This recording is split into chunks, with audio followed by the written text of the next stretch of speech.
በ5 ዓመት በተሟላ ሁኔታ ረጅም ዓመት የቆዩ ዕዳዎችና በርካታ ችግሮችን ንደን መጨረስ አንችልም።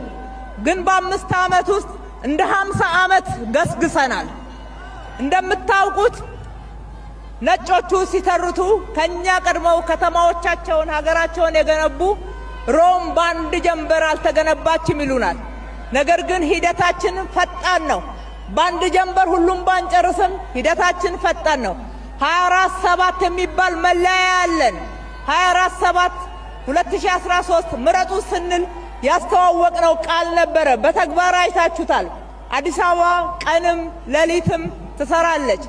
ልጆቿ ትጎች ሆነዋል። የሥራ ባህላችን ተሻሽሏል። ያጎሳቆለን ደህንነት እንደሆነ፣ ያሳፈረን ደህንነት እንደሆነ፣ ያሳነሰን ደህንነት እንደሆነ ገብቶን ደህንነት ላይ ጥርሳችንን ነክሰን በሰራነው ሥራ ውጤቶች ተገኝተዋል። አሁንም እነኝን ውጤቶች ይዘን ብትመርጡን፣ እንደገና እድል ብትሰጡን አዲስ አበባን በሚቀጥሉት 5 ዓመት ደግሞ የት እንደምናደርሳት አንድ ጊዜ በህሊናችሁ እንድታስቡ እድል ልሰጣችሁ ወዳለሁ።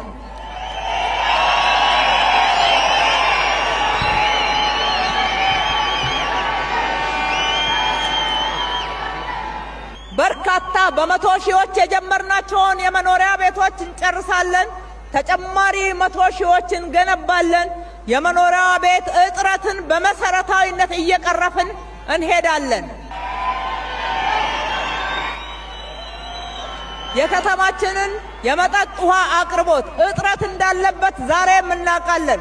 ስላልሰራን አይደለም፣ ነገር ግን መሰረታዊ ለውጥ ያስፈልገዋል። ከዚህ በላይ ለውጥ ለማምጣት ትላልቅ ፕሮጀክቶችን ቀርጸናል፣ እውን እናደርገዋለን።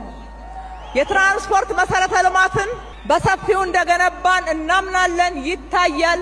እናንተ እየተጠቀማችሁበት ነው።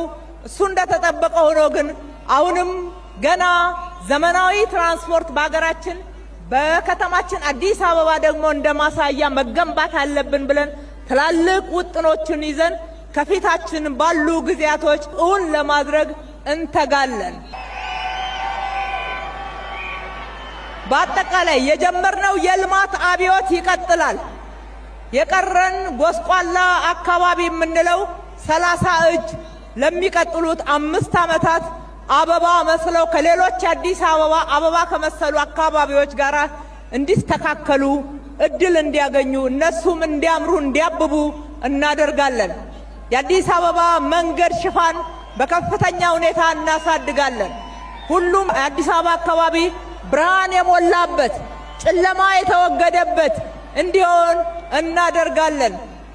አንዳንዶች በዚህ ጉዞ ስንሄድ የረካን ይመስላቸዋል። አንረካም፣ ገና ነው። እርካታ ሳይሆን የሰራነውን ስራ እንደ ትጥቅ ይዘን የበለጠ ለመስራት የምንተጋበት ነው።